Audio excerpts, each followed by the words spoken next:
మా latest videos కోసం మా ఈ తెలుగు న్యూస్ ఛానల్ సబ్స్క్రైబ్ చేసి గంట సింబల్ యాక్టివేట్ చేసుకోండి. శ్రీరామనవమి రోజు మర్చిపోకుండా ఈ ప్రసాదం పెట్టాలి. ఎందుకంటే ఈ ఒక్క ప్రసాదం కోటి పూజలతో సమానం. శ్రీరామనవమి అంటే కేవలం ఒక పండుగ మాత్రమే కాదు, అది భారతీయ సంస్కృతిలో ఒక మహోన్నతమైన పర్వదినం.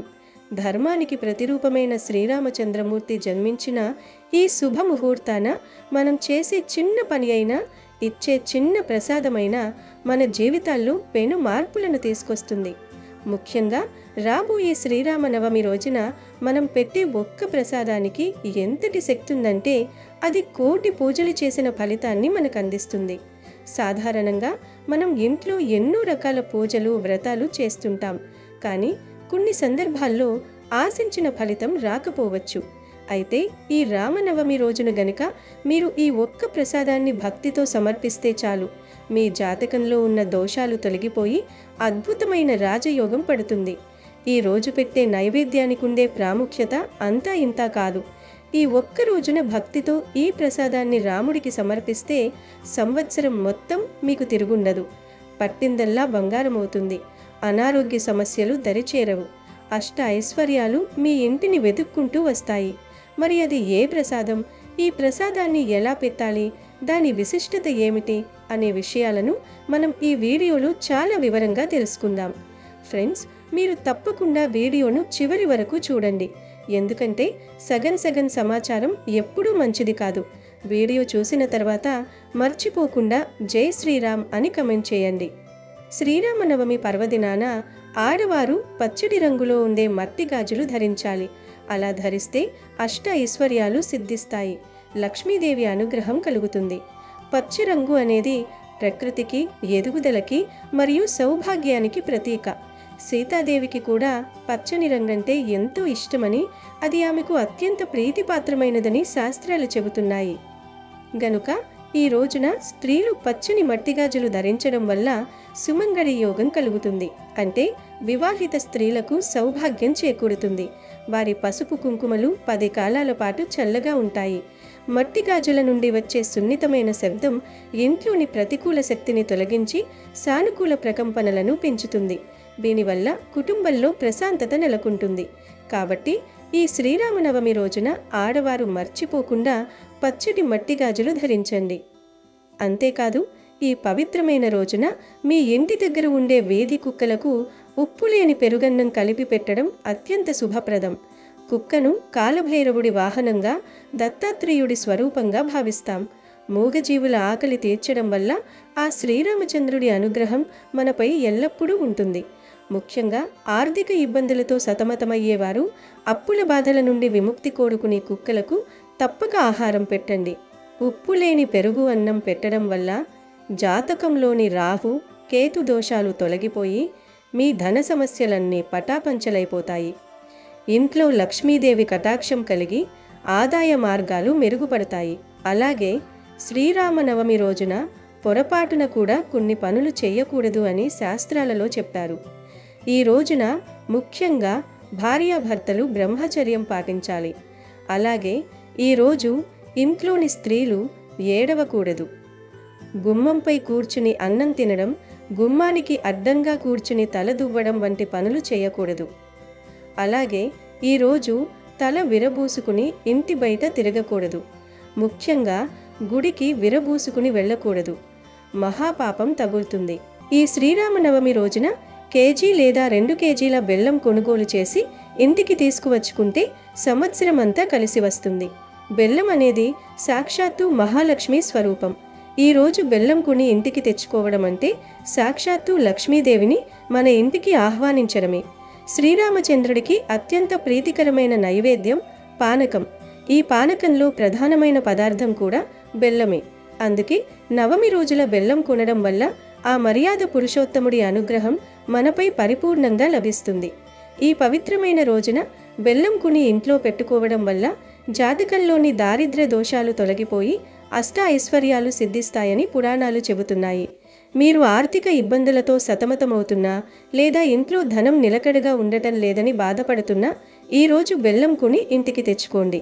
నవమి రోజు ఉదయాన్నే శుచిగా స్నానం చేసి శుభ్రమైన వస్త్రాలు ధరించి మార్కెట్కు వెళ్ళి స్వచ్ఛమైన బెల్లం ముక్కను కొనుగోలు చేయండి.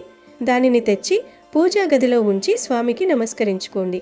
ఇలా చేయడం వల్ల మీ ఇంట్లోని ప్రతికూల శక్తి నశించి లక్ష్మీ కటాక్షం కలుగుతుంది. అనవసర ఖర్చులు తగ్గి ధన నిల్వలు వృద్ధి చెందుతాయి. ఇక అసలు విషయంలోకి వస్తే, శ్రీరామనవమి రోజున మనం చేసే పూజలో నైవేద్యం అనేది పరమ పవిత్రమైనది. ఆ రోజున ఒక ప్రత్యేకమైన ప్రసాదాన్ని రాముడికి నివేదన చేసి ఆ తర్వాత మనం తీర్థ ప్రసాదాలుగా స్వీకరిస్తే శరీరంలో ఉన్న సమస్త రోగాలు నయమవుతాయి. రామనవమి రోజున తప్పనిసరిగా పెట్టాల్సిన ఆ ప్రసాదం మరేదో కాదు, అదే పానకం మరియు వడపప్పు. వీటిని కేవలం ఒక ప్రసాదంగానే కాకుండా ఆయుర్వేద పరంగా కూడా ఎంతో గొప్ప ఔషధంగా పరిగణిస్తారు. ముందుగా పానకం గురించి చెప్పుకోవాలి. పానకం అంటే కేవలం బెల్లం నీళ్లు మాత్రమే కాదు, దాని వెనుక ఒక లోతైన అర్థం ఉంది. పానకం తయారు చేయడానికి మనం బెల్లం, మిరియాల పొడి, యాలకులు, సొంఠి మరియు పచ్చికర్పూరాన్ని వాడుతుంటాం. ఈ పదార్థాల కలయిక మన శరీరానికి ఎంతో మేలు చేస్తుంది. శ్రీరామనవమి వచ్చే సమయం వేసవికాలం ప్రారంభం. ఈ సమయంలో వాతావరణంలో మార్పుల వల్ల మన శరీరంలో ఉష్ణోగ్రత పెరుగుతుంది. పానకంలోని బెల్లం శరీరానికి తక్షణ శక్తినిస్తుంది. బెల్లం అంటే సూర్యుడికి ప్రతీక. సూర్య వంశోద్భవుడైన రాముడికి బెల్లంతో చేసిన పానకం అంటే ఎంతో ప్రీతి. ఇక ఇందులో వేసే మిరియాలు మన గొంతు సమస్యలను, జలుబు, దగ్గు వంటి ఇబ్బందులను తొలగిస్తాయి. సొంఠి జీర్ణక్రియను మెరుగుపరుస్తుంది. పానకం తాగుతుంటే మనస్సు ప్రశాంతంగా మారుతుంది. ఇది కేవలం ఒక పానీయం కాదు, భగవంతుడి ఆశీస్సులతో నిండిన అమృతం. వడపప్పు విషయానికి వస్తే, నానబెట్టిన పెసరపప్పునే మనం వడపప్పుగా పిలుస్తాం. పెసరపప్పు శరీరానికి అత్యంత చలువ చేసే పదార్థం. వేసవిలో వచ్చే వడదెబ్బ నుంచి, అధిక వేడి నుంచి ఈ వడపప్పు మనల్ని రక్షిస్తుంది. ఆధ్యాత్మికంగా చూస్తే పెసరపప్పును నానబెట్టడం అంటే మనలోని అహంకారాన్ని తగ్గించుకుని భగవంతుడి పాదాల చెంత మెత్తగా అవ్వడం అని అర్థం. కొందరు ఈ వడపప్పులో పచ్చిమిర్చి ముక్కలు, కొబ్బరి తురుము, కొద్దిగా ఉప్పు కలిపి రాముడికి సమర్పిస్తారు. మరికొందరు ఈ వడపప్పులో బెల్లం కలిపి నివేదన చేస్తారు. పానకం అనేది సూర్యుడి శక్తికి చిహ్నమైతే, వడపప్పు చంద్రుడి చల్లదనానికి చిహ్నం. ఈ రెండింటినీ కలిపి తీసుకోవడం వల్ల మన శరీరంలో పంచభూతాల సమతుల్యత ఏర్పడుతుంది. ఈ ప్రసాదాన్ని నైవేద్యంగా పెట్టి స్వీకరించడం వల్ల ఏడాది పొడవునా ఎటువంటి అనారోగ్యాలు దరిచేరవు. అందుకే పెద్దలు పానకం, వడపప్పును రామనవమి రోజున విధిగా తీసుకోమని చెబుతారు. అయితే చాలామంది ఈ పానకం, వడపప్పు పెట్టి అక్కడితో ప్రసాదం సంగతి ముగిసిందని అనుకుంటారు. కానీ నిజానికి శ్రీరాముడు రాజవంశానికి చెందినవాడు. ఆయన సాక్షాత్తు విష్ణు స్వరూపం.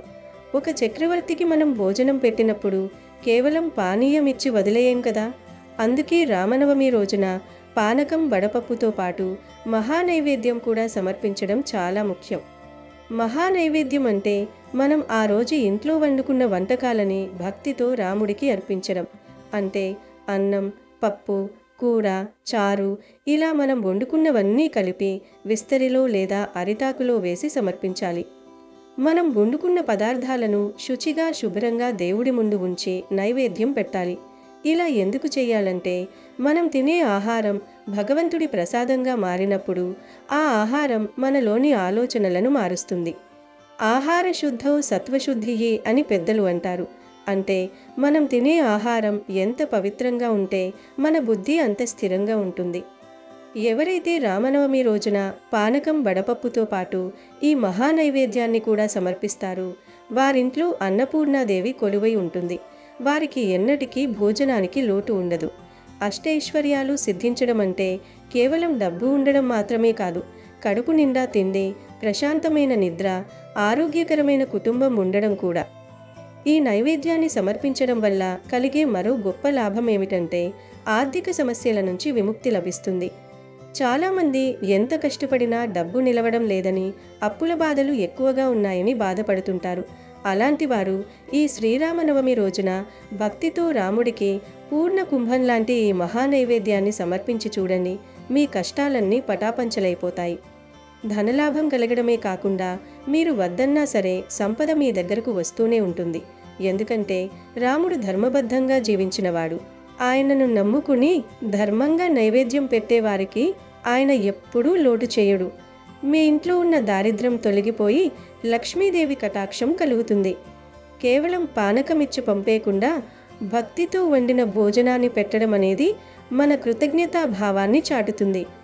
మనకు ఈ జన్మనిచ్చినందుకు, మనం తినే తిండిని ప్రసాదించినందుకు ఆ భగవంతుడికి మనమిచ్చే గౌరవం ఇది. రామనవమి రోజున ఉదయాన్నే తలస్నానం చేసి ఇంటిని శుభ్రం చేసుకొని మామిడి ఆకుల తోరణాలు కట్టి సుందరకాండ పారాయణం చేస్తూ ఈ ప్రసాదాలను సిద్ధం చేయాలి. ఇలా చేయడం వల్ల ఆ ఇల్లు ఒక దేవాలయంలా మారుతుంది. రాముడు సాక్షాత్తు మీ ఇంట్లోనే కొలువై ఉన్నాడనే భావనతో ఈ నైవేద్యాన్ని పట్టండి. ఆ తర్వాత ఆ ప్రసాదాన్ని మీ కుటుంబ సభ్యులతో కలిసి స్వీకరించండి. అలాగే వీలైతే పేదవారికి లేదా చుట్టుపక్కల వారికి కూడా పంచండి. ప్రసాదాన్ని పంచడం వల్ల పుణ్యం రెట్టింపు అవుతుంది. ఈ అవకాశాన్ని అస్సలు వదులుకోవద్దు. ఇంట్లో ఆర్థిక ఇబ్బందులు ఉన్నా, పిల్లల చదువుల విషయంలో ఆందోళన ఉన్నా, లేదా అనారోగ్యంతో బాధపడుతున్నా సరే ఈ ప్రసాదాన్ని పెట్టడం మాత్రం మర్చిపోకండి. మీరు పెట్టే ఈ ఒక్క నైవేద్యం మీకు కోటి పూజల ఫలితాన్నిస్తుందని శాస్త్రాలు చెబుతున్నాయి. రాముడి నామం ఎంత శక్తివంతమైనదో ఆయనకు పెట్టే ప్రసాదం కూడా అంతటి మహిమాన్వితమైనది. రాజయోగం పట్టడం అంటే సమాజంలో గౌరవం పెరగడం, పదవీ లాభం కలగడం, అనుకున్న పనులు నిర్విఘ్నంగా జరగడం. ఇవన్నీ మీకు కలగాలంటే ఈ రామనవమిని అత్యంత భక్తి శ్రద్ధలతో జరుపుకోండి. గుర్తుంచుకోండి, భగవంతుడు మన నుంచి కోరుకునేది కేవలం భక్తిని మాత్రమే. పత్రం, పుష్పం, ఫలం, తోయం అన్నట్లుగా మనం ఇచ్చేది ఏదైనా అది ప్రేమతో ఇస్తే ఆయన స్వీకరిస్తాడు. పానకం, వడపప్పు మరియు మహానైవేద్యం అనేవి ఆ ప్రేమకు గుర్తులు. ఈ పద్ధతిలో గనుక మీరు పూజ చేసుకుంటే మీ జీవితంలో చీకట్లు తొలగిపోయి వెలుగులు నిండుతాయి. ఆ శ్రీరామచంద్రుడి కృపా కటాక్షాలు మీపై, మీ కుటుంబంపై ఎల్లప్పుడూ ఉంటాయి. శ్రీరామనవమి ఎంతో పవిత్రమైన రోజు. ఈ రోజే రాముడు జన్మించాడని పురాణాలు చెప్తూ ఉన్నాయి. అయోధ్యకు రాజైన దశరథుడికి 3 భార్యలు, కౌసల్య, సుమిత్ర, కైకేయి. ఆయనకు ఉన్న బాధంతా సంతానం గురించే. సంతానం లేకపోతే రాజ్యానికి వారసులు ఉండరని బాధపడేవాడు. అప్పుడు వశిష్ఠ మహాముని రాజుకు పుత్ర కామేష్టి యాగం చేయమని సలహా ఇచ్చాడు. దశరథుడు చేసిన యాగానికి తృప్తి చెందిన అగ్నిదేవుడు పాయసంతో నిండిన ఒక పాత్రను దశరథుడికి ఇచ్చి భార్యలకు ఇవ్వమని చెప్పాడు. దశరథుడు అందులో సగభాగం మొదటి భార్య కౌసల్యకు, రెండో సగభాగం చిన్న భార్య అయిన కైకేయికి ఇచ్చాడు. వారిద్దరూ వారి వాటాల్లో సగం మిగిల్చి రెండో భార్య అయిన సుమిత్రకు ఇచ్చారు. కొద్ది కాలానికే వారు 3 కూడా గర్భం దాల్చారు. చైత్రమాసం 9వ రోజైన నవమి నాడు కౌసల్య రామునికి జన్మనిచ్చింది. అలాగే కైకేయి భరతుడికి, సుమిత్ర లక్ష్మణ శత్రుఘ్నులకు జన్మనిచ్చారు. అలా రాముడు, లక్ష్మణుడు, భరత శత్రుఘ్నులు జన్మించిన రోజే చైత్రశుద్ధ నవమి. రాముడు చైత్రశుద్ధ నవమి నాడు పునర్వసు నక్షత్రంలో కర్కాటక లగ్నంలో జన్మించాడు. 5 గ్రహాలు ఉచ్చస్థానంలో ఉండగా జగన్నాథుడైన సర్వలోక వంద్యుడైన రాముడు కౌసల్యకు పుత్రుడిగా అవతరించాడు. సర్వదేవతలకు మాతృమూర్తి అతిథిదేవి, దేవతాశక్తులకు మూలం. ఆ దేవి ఆదిదేవతగా గల నక్షత్రం పునర్వసు నక్షత్రము. అందుకే నారాయణుడు దేవతలకు రక్షకుడిగా అతిథి నక్షత్రంలో జన్మించాడంటారు. పునర్వసులో జన్మించటంలో ఇంతటి అంతర్యం ఉంది. శ్రీరామనవమి రోజు ఉదయం ఖాళీ కడుపుతో తమలపాకును తినాలి. ఉపవాసం ఉన్నవారు కూడా తమలపాకు తినవచ్చు. ఇది ఆకలి వేయకుండా ఉంచుతుంది. తమలపాకును తినటం వల్ల రోగనిరోధక శక్తి పెరుగుతుంది. శ్రీరామనవమి రోజు రాముడికి పూజ చేసిన తరువాత ఒక తమలపాకును తీసుకోండి. ఆ తమలపాకును శుభ్రంగా కడిగి దానిపై తేనె వేసుకుని ఒక ప్లేట్లో పెట్టండి. ఆ ప్లేటును రాములవారి పటం ముందు పెట్టి మీకు ఉన్న ఆరోగ్య సమస్యలు చెప్పుకోండి. మీరు ఎందులో సక్సెస్ కాలేకపోతూ ఉన్నారో చెప్పుకోండి. మీరు జీవితంలో ఎదగడానికి అడ్డు వస్తున్న సమస్యల గురించి చెప్పుకుని తర్వాత ఆ ఆకును తీసి తినేయండి. ఒకవేళ తేనె లేకపోతే కొద్దిగా పటిక బెల్లం కానీ లేదా బెల్లం పొడి కానీ లేదా పంచదార కానీ కలుపుకొని తినవచ్చు. తమలపాకు శ్రీరామ నవమి రోజు తింటే చాలా మంచి జరుగుతుంది. తమలపాకు షుగర్ వ్యాధిని తగ్గిస్తుంది. జీర్ణక్రియ సమస్యలను, అధిక బరువును తగ్గిస్తుంది. రోజు పరగడుపున తమలపాకు తింటే మీకు ఎలాంటి ఆరోగ్య సమస్యలు రావు. తమలపాకు క్యాన్సర్ కణాలు పెరగకుండా నిరోధిస్తుంది. గ్యాస్ సమస్య నుంచి ఉపశమనం పొందటంలో సహాయం చేస్తుంది. శరీరంలో ఐరన్ను పెంచడంలో తమలపాకు ఎంతగానో సహాయం చేస్తుంది. తమలపాకు తింటే మీకు ఉన్న ఎన్నో రకాల ఆరోగ్య సమస్యలు తగ్గిపోతాయి. ఒక తమలపాకు మీ జీవితాన్ని మారుస్తుంది. ఎలాగో శ్రీరామనవమి రోజు స్వామివారికి పూజించడానికి తమలపాకును ఉపయోగిస్తారు కదా. పూజ కోసం తెచ్చిన తమలపాకులలో నుంచి మీకోసం, మీ కుటుంబ సభ్యుల కోసం ఒక్కో ఆకు తీసుకొని పక్కకు పెట్టుకోండి. పూజ పూర్తయిన తర్వాత ప్రసాదం తినే ముందు తమలపాకులో తేనె వేసుకుని తినండి. మీ పిల్లలకు కూడా ఈ శ్రీరామనవమి రోజు తమలపాకులో తేనె వేసి ఇచ్చి వాటిని తినమని చెప్పండి. ఈ ఆకు తింటే తెలివితేటలు బాగా పెరుగుతాయి. చదువులో పురోగతిని సాధిస్తారు. ఈ ఆకు తినటం వల్ల ఆరోగ్యానికి అయ్యే ఖర్చు దాదాపుగా మిగులుతుంది. తమలపాకు తిన్నవారికి మంచి ఆరోగ్యం లభించడం ఖాయం. ఇటీవల కాలంలో ఆడవారు చాలా రకాల ఆరోగ్య సమస్యలతో బాధపడుతూ ఉన్నారు. బరువు పెరిగిపోయి థైరాయిడ్ సమస్యలతో బాధపడుతూ ఉన్నారు. అలాంటి వారు ఈ శ్రీరామ నవమి నుండి క్రమం తప్పకుండా తమలపాకును తినండి. మీరే మార్పును చూస్తారు. ఎన్ని మందులు మింగినా ప్రయోజనం పొందని వారు ప్రతిరోజు తమలపాకును తినండి. తప్పకుండా మీ ఆరోగ్యం 100% అభివృద్ధి చెందుతుంది. మీకు ఉన్న అన్ని రకాల ఆరోగ్య సమస్యలు తొలగిపోతాయి. తమలపాకులు అందరికీ అందుబాటులోనే ఉంటాయి. కాబట్టి ప్రతి ఒక్కరూ కూడా ఈ శ్రీరామ నవమి రోజు తప్పకుండా తమలపాకును తినండి.